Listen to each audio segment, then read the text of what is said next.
Welcome to Dishing with Patricia. I have a special guest today. Her name is Lucinda Duncalfe. Lucinda is the CEO of Aboveboard, an exclusive platform for executive hiring, correct? Right. Welcome, Lucinda. It's good to meet you. That's right. You and I are just meeting for the first time. Yes. It's such a pleasure. It's my pleasure. Last week, Lucinda called me, and Lucinda lives in New York, and she was on her way. She was out on a walk, and I could hear the excitement in her voice, just being out to be able to be out and about. And we talked about food, and we talked about some other things. But most important, I could feel me smiling through the phone because I'm just excited to have you here. So, well, thank you. I'm so pleased to be here. Well, thank you. So, how I come to know Lucinda is through my husband, Bruce. So, can you tell me a little bit about how you met Bruce and bringing us forward to where we are today? Sure. This is a long story. I feel it makes me feel a little old, to be honest with you. So I was just reminiscing with Bruce. We met when I was just getting out of college. So it was sometime in the mid 80s, and I was living in West Philadelphia. Yes.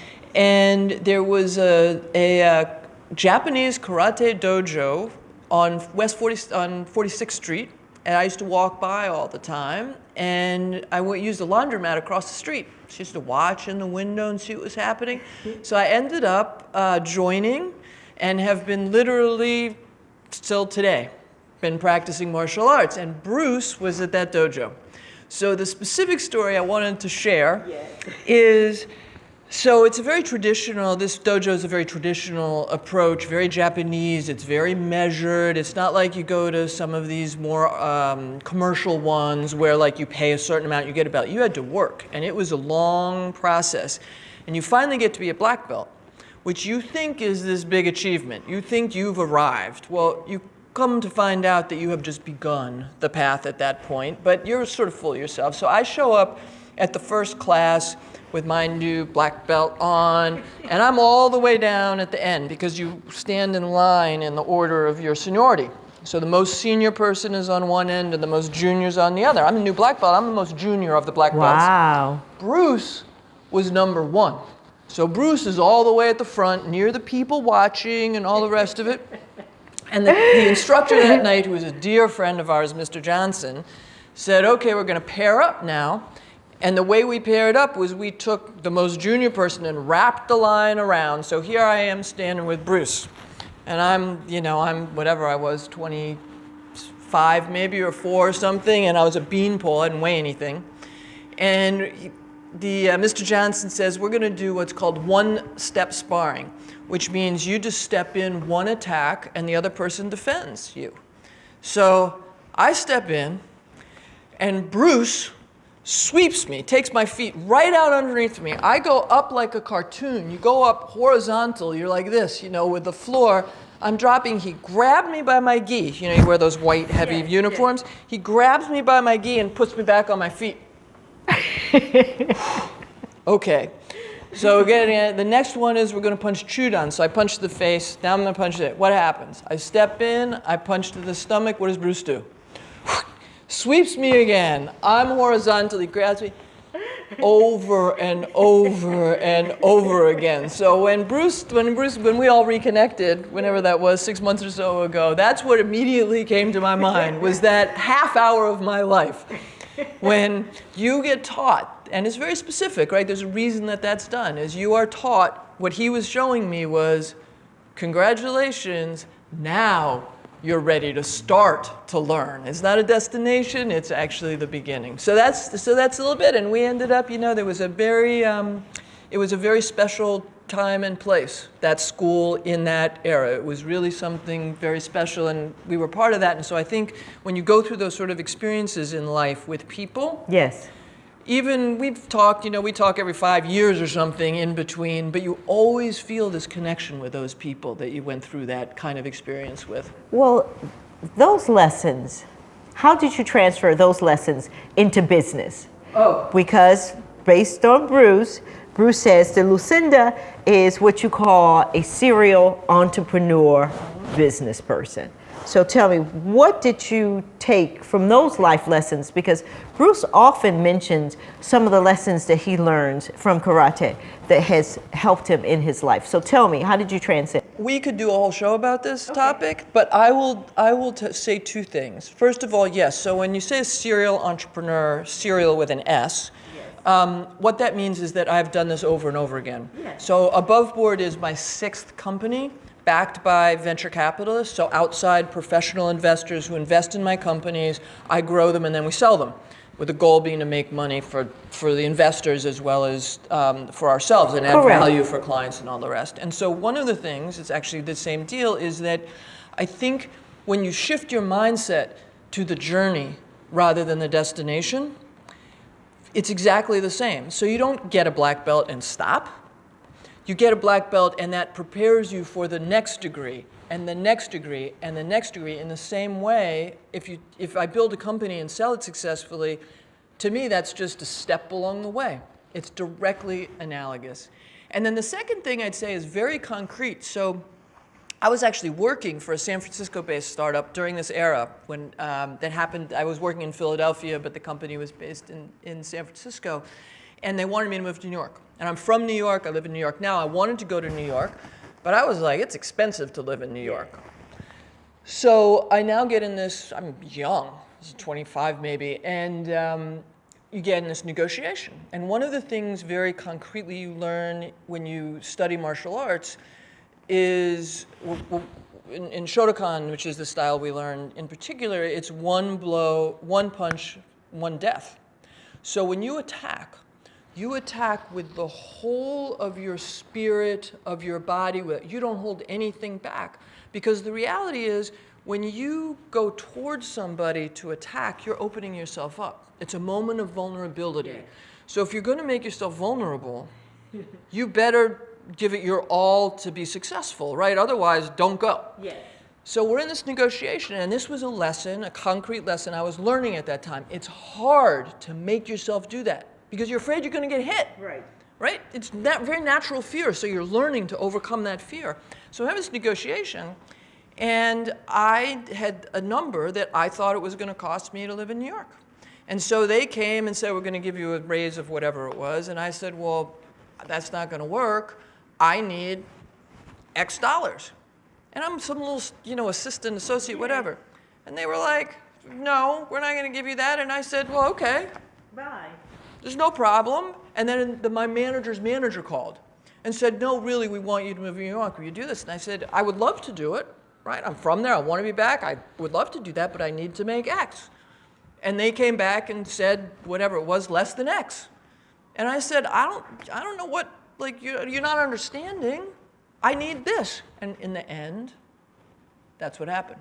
Ended up, I had to go all the way up to CFO, and the CFO was like, oh, you're really serious? Yeah, I'm serious. I'm not. That's what it is. It is what it is.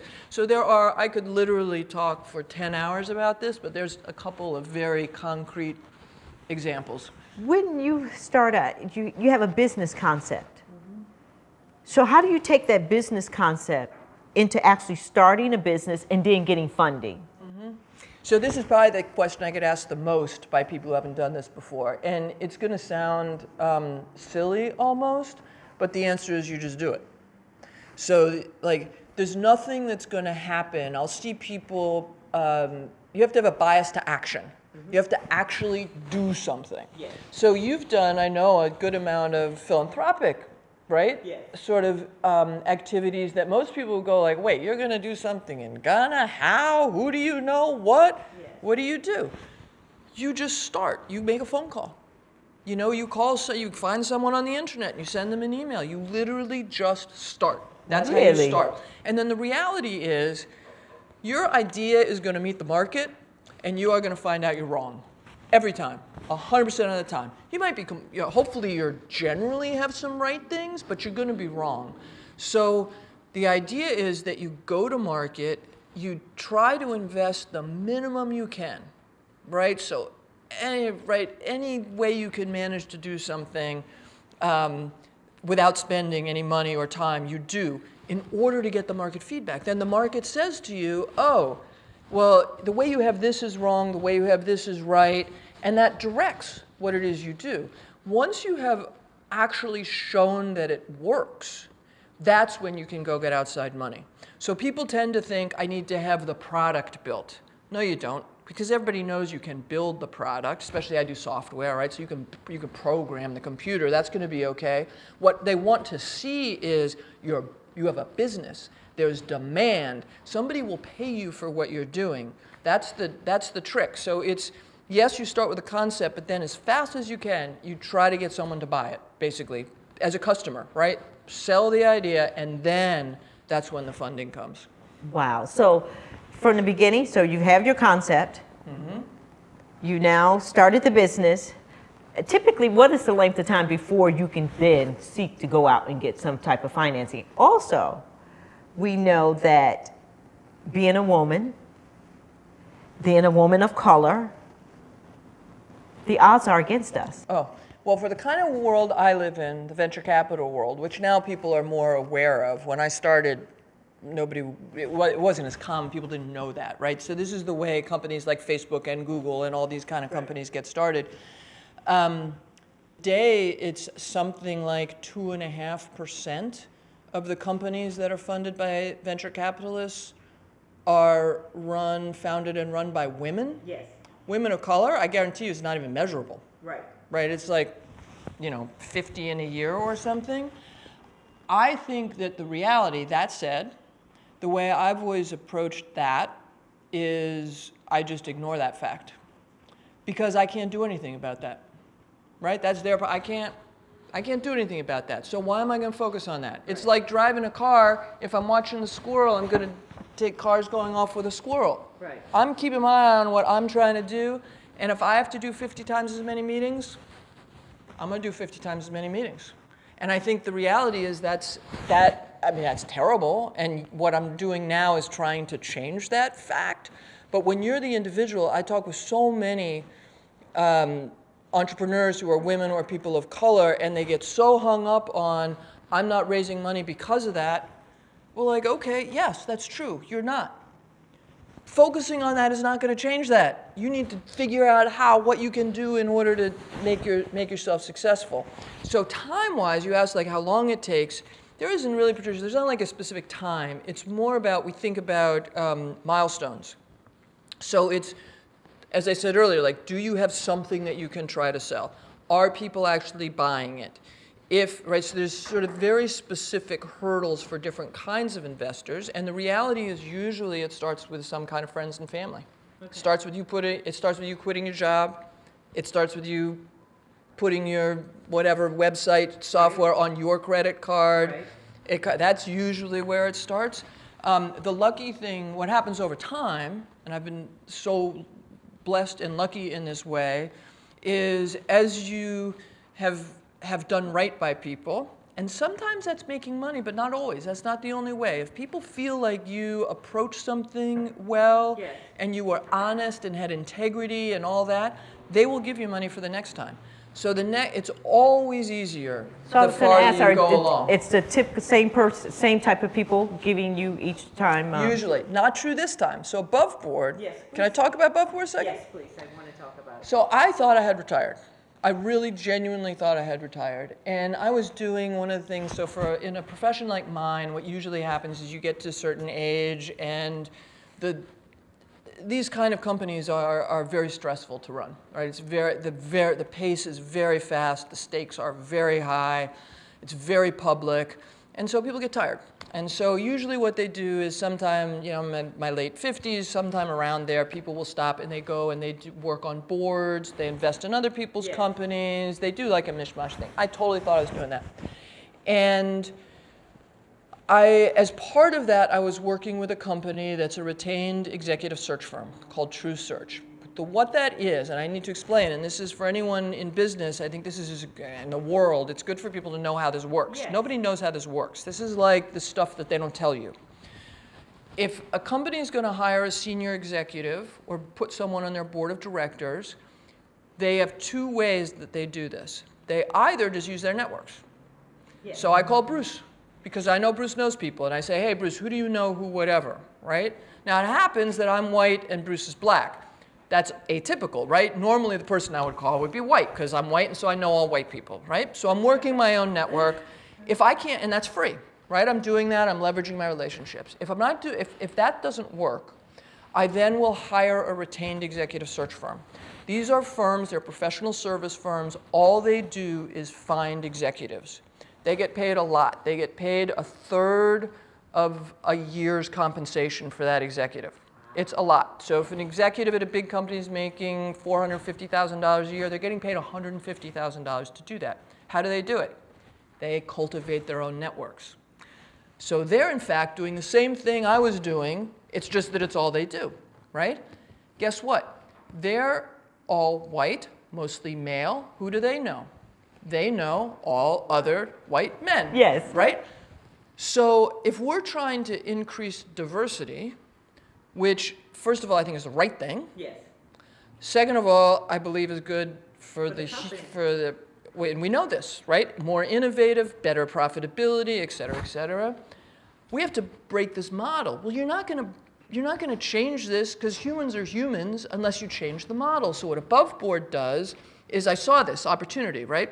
First of all, as a business person, how is it that my only options are nothing, that is do it myself, or full service, I have to pay you $150,000. Shouldn't there be something like more cost effective, maybe tech enabled? So that was one thing.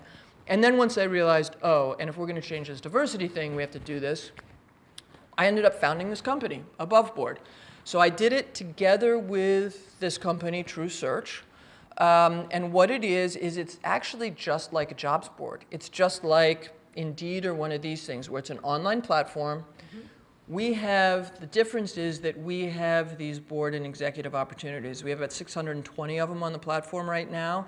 And these have always been hidden. If you were an executive, there was no way to know these even existed. So our members are executives. It's free for them. We vet them to ensure that they're actually at the executive level. Right. They come in and they can see all these opportunities, and their presence is completely confidential. Right. And they can say, hey, I'm interested in this. Okay. And that's the sum total. And our clients are the companies. So the companies get access to this pool of talent, right, which they don't have otherwise. They can't get to them. And it's more cost effective. So what is the percentage? You have males, females, Latino, you have black people, yep. Black so and our brown, focus, so Asian. it's inclusive, okay, which means literally if you're VP level plus, anybody can join. Of course. All of our outbound and all of our marketing, all of our focus, if you go to our website, you'll see all the pictures are about Black, Latin, X, and women. We don't focus on Asians. You know why? Asians are not underrepresented. Correct. So everything we focus on is underrepresented. The numbers are actually shocking. So in the executives today, 29% are women. Yep. 4% are Black, and 8% are Latinx. Right. And so our goal is to have double those numbers. We're not there on women. We're positive on all of them. We're overrepresent the underrepresented. But I'll be candid and say it's hard. So one of the reasons that I'm out doing anything I can do is to let people know, please come join. It's free for members. If you are any person of color, female, LGBTQ, veteran, disabled, all of those folks. Can you give us your website, please? Because we'll have it on our. Oh, that's great. It's www.aboveboard.com. Just one word. Great. So senior executives, not only just are there any CEOs that are so you are Absolutely. also. Half of the people on the platform, there's 6,000 already. We launched the platform in October. We have 6,000 members already, and half of them are C-level. Wonderful. So it's a very senior level group. So before you went to Aboveboard, you also were doing, let me see the name of the food. Real Food Works. Yes. So because we're into food. This is where we overlap. Yes, This is my passion. So, but before we move to about the food, is there anything else that you want to share with us about Aboveboard that our audience would be interested in and that they should know before we then move on to I just hope that they'll share it with anyone they know who it might work well for. You know, at the end of the day, really, I mean, I don't want to sound grandiose, but I believe we can change the world. Because I believe that, first of all, capitalism does drive the world. And so when we can make change inside companies, that makes change inside society. And I'm old enough to be, to know that change comes easier from the top. So if we can put diverse leadership in place, those people will make decisions that are better for society, that are better for the climate, et cetera. So we want to basically be energizing a movement. I think what's going on in our world right now, particularly in the United States, we've had an opportunity to see what lack of diversity has done to our government and what's continuing to happen in our government. But now we are faced with, as we've just said, change. Nothing more than the pandemic. The pandemic brought about change. We no longer want to accept these things, so we need to change how we think, who we have as our CEOs of our company, because as you say, it starts from the top and goes down. But change is also happening about our foods. Which it needs to happen as well. Yeah, and food is medicine. One of the premise of Classy and Essential Nutrition, which is my parent company, is supporting Dishing with Patricia to have our platform that we invite guests like yourself. We also want to have politicians. We had a community activist was my last one. He was wonderful. We enjoyed him. But we need to bring about change, but we're bringing about change because you and I are talking. We're talking, we're communicating, and food is just part of it. So we need to make better choices about our foods, where our foods comes from, the environmental footprint of it. And I hate that, you know, you see these commercials and I said, that's cheap food. Yep. There's a reason that food is cheap. Exactly, exactly. So part of our job is to educate you so you can make better food choices. So tell me about your endeavor with your food company. So my path is it still you sold it and it's still very profitable? No, it's not. It's a long story, but it doesn't exist. It doesn't unfortunately exist any longer. Okay, but tell us about it. It lasted for a good number, I don't know, 7 years or something. So I watched. Have you seen the movie Forks Over Knives? Yes. Fabulous film. You watch it. People are interested in this video cast, they would be interested in that movie. And I honestly, it's basically about what food does to, it's food is medicine. That's really what it's about, and how different kinds of food affects us, and going into some of the politics about why. So I'm watching this movie, and there were all these studies cited in that movie of like from Harvard and places like this. And I thought I was pretty knowledgeable about food before I saw this movie. And it scares you. I didn't believe it. I was like, that can't be true. That's not right. That can't be. How would I not know that? And so I actually applied a lot of the entrepreneurial skills. And I started doing my own research. Right. And I came away thinking, oh, I am a pawn in pharma and big foods game, and I do not like being a pawn, unknowing pawn in someone else's game. This is true. Yes. I think this is true, but I wasn't 100% there yet, and so I decided to try it, and I changed overnight. I'm also kind of like that, right? I'm pretty disciplined. I'm an athlete. Like, okay, I'm going to eat a 100% plant-based diet. I was transformed. So I played basketball. I played Division I basketball, played all through high school, and my knees were shot. Between that and karate, shot. I was literally, how old was I? I was probably about 45, and I couldn't walk upstairs, Patricia. I had to hold on to the balustrade and go up like an old lady. I couldn't even walk up and downstairs. 3 weeks, pain's gone. I'm walking up and downstairs. Why? Because it's, right, all the inflammation's gone. That's right. And I thought, A, the politics of this just made me ill. Yes. Right? B, how can I not share this with people? Everybody needs to know this, right? And then, so I'm out there like a smoker who quit, right? I'm telling all my friends, and a couple of them I convinced, one of whom was on statins, super high cholesterol, another one was pre-diabetic. Gone. Everybody gets better. Now I'm like, okay, the whole world needs to see this. This is unbelievable. And that's where Real Foodworks came out of, was applying my sort of tech entrepreneurial mindset to create a company. What we did was, and I think, I don't know, every failed entrepreneur says this, but I think I was just too early. No, I was going to say right now, I think that would. Yeah, right, home delivery. So what we did was we used the excess capacity in restaurants and catering companies to produce plant-based meals to our specifications, which we delivered to people's homes. So you would sign up for a subscription, and you would get completely pre-made, ready to be heated up meals. Right. And we had hundreds of customers. We started in Philly. And now, not just my friends, these customers were transformed. Transformed. It was unbelievable. Right? Weight loss, almost everybody loses weight.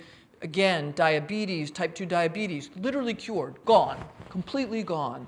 Heart disease, cholesterol rates dropping through the floor. We had people, more than one, who doctors didn't believe them. They thought the test results were wrong because their cholesterol rates dropped so low. Right. So that's what we did, and we were at it for quite a while. We built a tech platform and all that worked. Actually, the city of Philadelphia supported us, and we just couldn't figure out how to get the customers. Right. Back to my point about you got to sell it. Yeah. We had this core base, and they would stay, but we couldn't figure out how to find the people.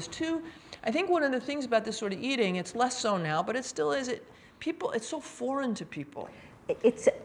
People don't know how to eat. They don't, and that was Patricia. Part of my theory of this was that I was going to teach people how to eat by feeding them. I'm very maternal, right? I wanted to feed them. I wanted to love them everybody. And nurture them. Yes. Right? Yes. You're expressing love that way. Yes. And what people learn, and they would go through a few weeks, and at first maybe it would taste funny to them, and then they'd say, well, how do I replicate? How do I do this? What is this? Right? And then now there's an opening, and you can teach people like this. Right. How do you do this? Yeah. How do you eat? And you feel great. It tastes great. It's the cleanliness of your palate, right? And then you'll eat something. I had one funny experience I'll share. So I was eating that way for, 8 months, maybe 6 months, something like that, long enough that my system was cleaned out. And a friend of mine I had helped to get a job. And I was still in Philly then. He was in New York. I go up to New York, and he takes me out for this fabulous, amazing meal, right? And I ate, not crazy, but I remember I had like a sole beurre blanc, this beautiful piece of sole. Butter. I was sick as a dog for a day and a half because my body was like, whoa, time out, we don't do this. Yes. We don't do this. And what you don't realize is when you're eating a standard American diet, you actually feel that way all the time. Yes. You just don't know what it feels like to be energized. Correct. Right? Correct. I don't understand, but I do believe, as we said, that what has happened in the pandemic, a lot of restaurants are no longer in existence. Yep. People are figuring out what to do. They are. They're cooking at home more, yes, which is great. Yes. Yep.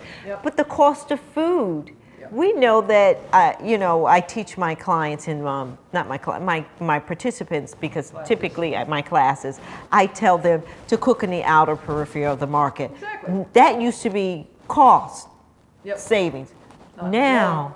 Especially if you're trying to buy organic we're or talking, wild caught. Or yesterday, just to prepare, and mentioning about preparing, part of my platform is that I make a meal for my guests, and you're my guest. So before we finish up today, yes, I'm going to make something for you. But I was shocked at yesterday. I wanted to get some dragon fruit because we put things on display. Yeah, they're beautiful. $7. I bought some grapes. Yeah, grapes the grapes crazy. were $12 for a little. Crazy. They were really, really, really ridiculous. But But on the other hand, beans, grains, right? So there are parts of it that are still less. But you're right. It's work and it's not cheap. But on the other hand, it's your whole life. I believe that. Life. You have to make change because we want to live. Yeah. I mean, bottom line is we want to live, and you need to live healthy. That's it, because people will say to me, well, I don't want to live longer. I say, well, you don't want to live unhealthy, miserable with whatever. I absolutely want to live longer, vibrant. Right. I would choose to live a shorter life if I'm healthy versus living a long life and you're not healthy. And that's what's happening in our society. People are living longer because they are on high. Drugs. Because, you know, blood pressure medications and cholesterol, these are drugs that should be short term. Yeah, but people go on them for their whole lives. No, it's because they don't teach you how to eat. They don't tell you the right things that you need to do. They give you a pill, send you home and say, I want you to change your diet. To what? How? Before we go to my food section segment of this, can you tell me anything else that you feel that is important that our audience should know about what you're doing now? You've given us your website, and that it is important to have diversity in corporate America. Is there something else that you feel like that you need to share that I didn't I don't think so. I mean, I think that's the story, and I just hope that people support us. I'm going to make a couple of dishes for my guest, so I hope you guys stay tuned. I'll see you in a moment.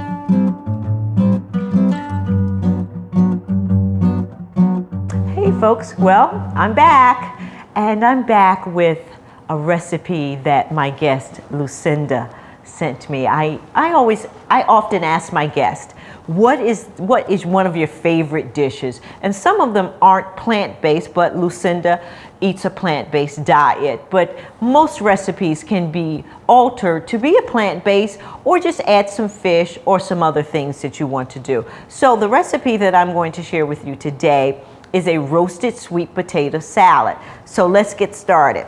So I chose some purple sweet potatoes and orange sweet potatoes, the regular sweet potatoes that you can get in the market. And I encourage you to purchase organic produce as much as you can. But if you can't, I understand that. So I've already chopped up the sweet potatoes. So these are purple and orange sweet potatoes. I'm going to put them in a bowl. And then I'm going to add some olive oil and some salt. Don't go above board. Don't just be, I got to put a little bit of salt. Because if you put enough salt while you're cooking, you won't have to add it later.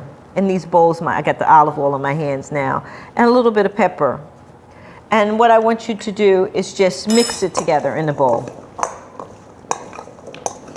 Have your oven preheated for 350 degrees. There is a difference if you're using a convection oven versus a conventional oven. Don't forget to adjust the temperature accordingly. But look how pretty that looks. It's not even cooked. It's beautiful. It is. And my puppy loves sweet potatoes. Yes, and carrots, believe it or not. So I'm going to just spray this. My girlfriend taught me this, not this one I'm doing. It's that she opens up her dishwasher and places the pan inside on the flat part of the dishwasher. Yes, because I often... You get the overspray. Yes. Because I'm like, it's all over the oven. It's all over the... I was like, why didn't you tell me that? She says, well, I'm showing you now. I was like, okay. So, here it is, right in the pan. And I'm going to put these in the oven. Excuse my back, please. And for the sake of time, I've already made some. So look at this. Beautiful. Look at the purple. And what I like about this is that the purple didn't bleed onto the orange. Because sometimes when you're cooking with different colors, potatoes and things, it bleeds over. Like if this was a beets. This orange would not be orange. It would be a beet. So I'm going to put this in the bowl here. This is hot, so I can't put my hand on that. So just bear with me. Give me a minute. I'm going to sit this over here. So here it is. They're warm. You can have this at room temperature, or you could have it just like what we're doing now. So here's some fresh corn. I'm going to add the corn. And it's going to be really colorful and beautiful. I mean, you should always have colorful food. If someone's giving you a salad and it's nothing but all green, don't take it. It's not healthy. It's just green. Your salads and your food should be diverse as our people are. So I'm going to add the black beans. This is really going to be good. And here is some red peppers. And I have a Dijon dressing that I'm going to whisk together for you. So this is some lemon juice. Here is some Dijon mustard. Here is some agave. So the lemon will cut some of this sweetness from the agave and give it a little acidity. And here is some olive oil. If you have an emulsifier or something here that or if you put it in just a small blender and mix it together, it'll make it creamy, and it won't even look like it's a vinaigrette with this in it. So here's a little bit of salt. And here is some chipotle. Little kick. Yes. So we'll put that on when I'm done. So I'm going to whisk this together a little bit. You should always taste your food before you serve your guests, because it's nothing like you didn't. I made this big old bowl of soup on Sunday, and it looked so pretty, and I forgot to taste it. And when I tasted it, Didn't taste so pretty? no, I forgot to put something in there, so I didn't care for it very much. Let's see. That's nice. So I'm going to put this over the salad. I hope I have enough dressing, because other than that, it's going to. You just want to wet it. You don't want to soak your. It's nothing worse than having a soggy salad. Yeah, that's beautiful. Yeah, that's great. Beautiful. But we're going to. I've already have some fresh cilantro cut, but I'm just going to slice a little more for you guys. And it doesn't have to be small pieces. Don't regulate it that it has to be 1 inch or 1/4 inch. Don't do that. Don't stress yourself out about it. Just put it in there. So this is some fresh cilantro. And this is some scallions, green onions. This is really going to be good. So I'm hoping that that you look at that. Look at those colors. So beautiful. Yes, thank you for the recipe. I hope you guys choose to make this recipe. This recipe and all other recipes you can find on classyandessentialnutrition.com. You know what's great about this recipe? It's terrific once we all can see one another Yes, again, as yes. everyone else gets vaccinated Yes. like we've been. This is a winner to bring for, potlucks or Right. whatever else, because it's healthy, it's plant-based, and everyone will love it. It's a crowd pleaser. And the color. Colors, exactly. Yes. But when you take someone a dish, always take enough for the leftovers, because you should never take your guest, your host, a dish that is just enough for that day. You should always take enough for the next day. So what I do is I take my serving container, and then I take a smaller container so they can have the next day. Yes.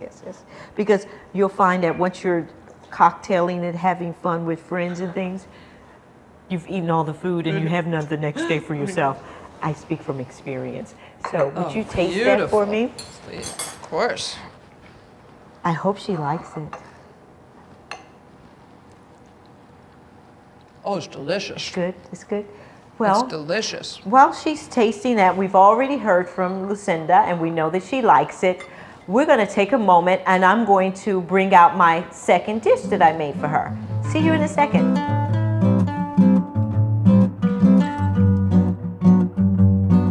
Hi, folks. So I'm going to introduce you to my second recipe, and it is a vegan Caesar salad. I know people like vegan Caesar salad. Yes, vegan Caesar salad. I don't make my Caesar salad just with romaine lettuce. I make my Caesar salad with arugula and romaine lettuce. And then I'm going to give you a little surprise about my croutons. So the croutons that I'm going to make are out of tofu. So if you're at home and you know anything, this is a tofu presser, because tofu has a lot of water in it. So put it in the presser, turn it, keeps going down, it squeezes out all the water. So this is how it looks. So I'm going to sit this over here. But when it's finished pressing, look, nice cubes, there's no water coming out of it. And this is how I'm going to start off making our tofu croutons. So I'm going to just put some here. I have some olive oil. Here is some salt and some pepper. Here is just a tad of garlic. I'm going to put this in here. And I'm going to just move this around just a little bit to coat it. The reason why I don't have a large pan with this because I'm going to show you, I've already made some, but I just wanted to give you the basics. And how you make it crispy is just add a little bit of cornstarch. And mix this around. And we're going to put it on this pan. So I did the trick again that my girlfriend showed me. I put the pan on the lid of the dishwasher. But here it is here. It's going to go in the oven.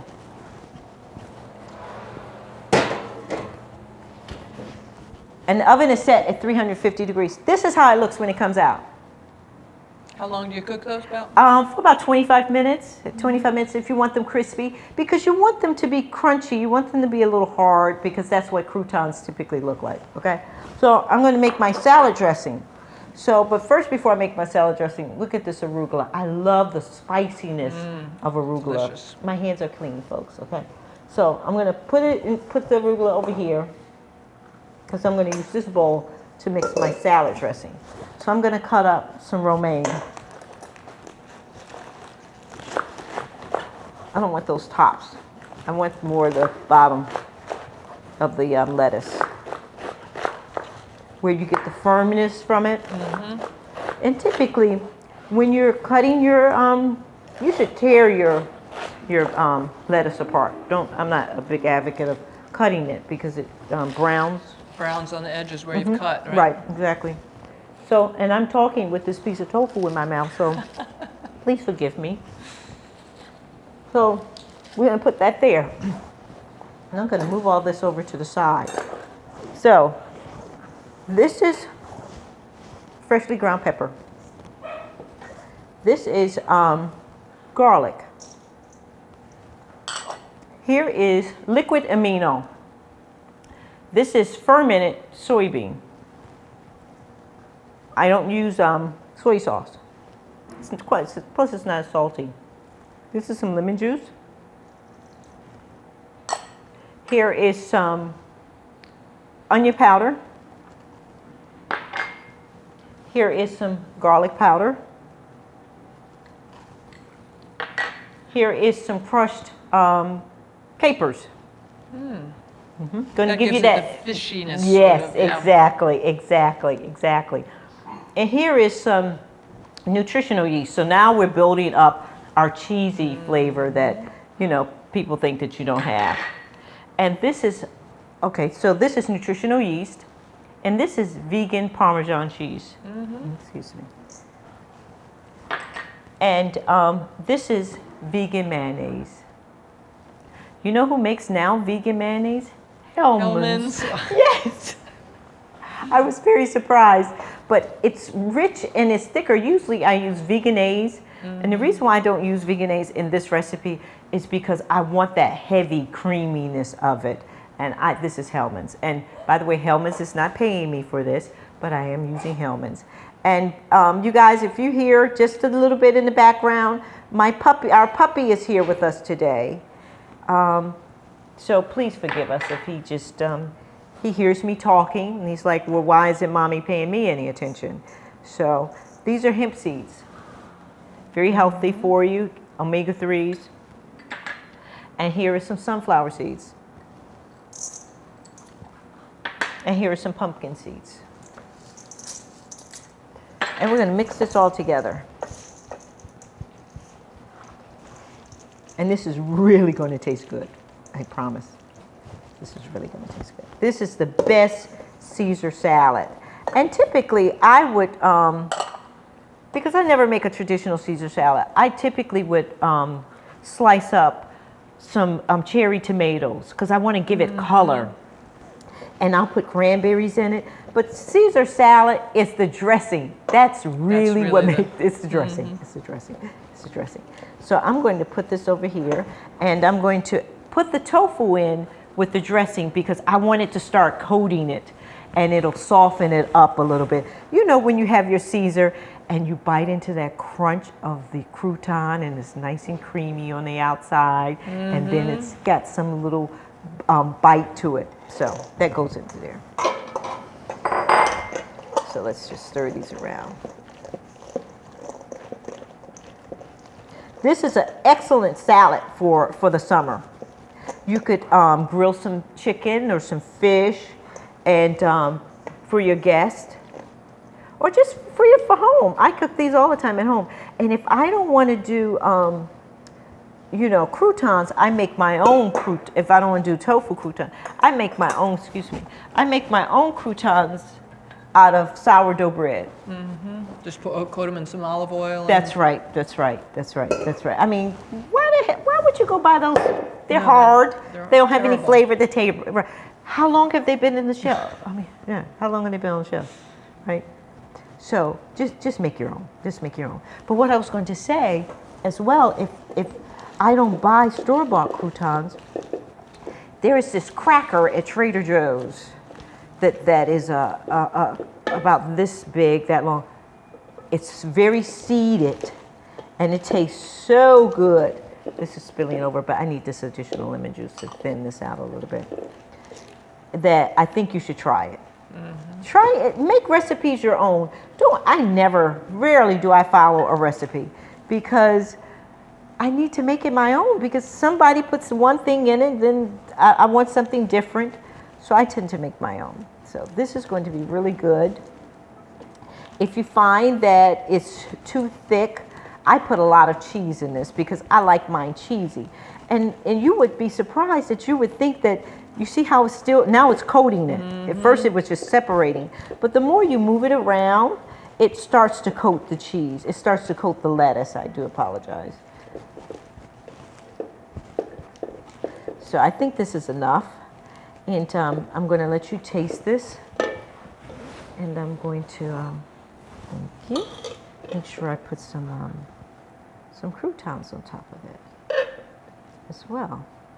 I have a, do I have a pepper mill anywhere near? Because I want to give her some fresh pepper. Even though I added some, I want to give her some fresh pepper. Yeah, it's nice to put some fresh pepper on Yeah, Caesar. let me find, just 1 second. Well, here, you can come this way. Thank you. Stephanie. Everybody, that's Steph. She kept herself off the camera. Okay. Well, here is, Oh, thank you. That this is my vegan Caesar salad with romaine and arugula. I hope she likes it. It's delicious. Delicious. It has that same, I think the lemon and the capers. That's right. Give it that Caesar-y taste. Yes, because we didn't put in the anchovies. Right. So don't forget, folks, that you can find this recipe and all other recipes on Classy and Essential Nutrition. But before we go, I don't have all the ingredients for this other thing that I made. But when you guys were sitting here and you saw these muffins, please get a close-up of these muffins. These muffins are to die for. These are, sorry guys, I sprung that close-up on my film crew. These are peanut butter and jelly muffins. So in the inside, look at that. This is peanut butter and jelly muffins over here. They told me I should be facing this way. So these are really, really good. Your kids will like them. Remember, peanut butter has protein. So please share this with your family. So this recipe, oh, and I have little cocoa nips in them. So yes, so you got a little chocolate, you have a little peanut butter, you have some jelly. So thank you guys once again for allowing us to, talk about current events, talk about what's going on in our lives, talk about food. Remember, we want to live, we want to get back with our families, we want to see our friends, so mask up. Thanks, see you next time, bye.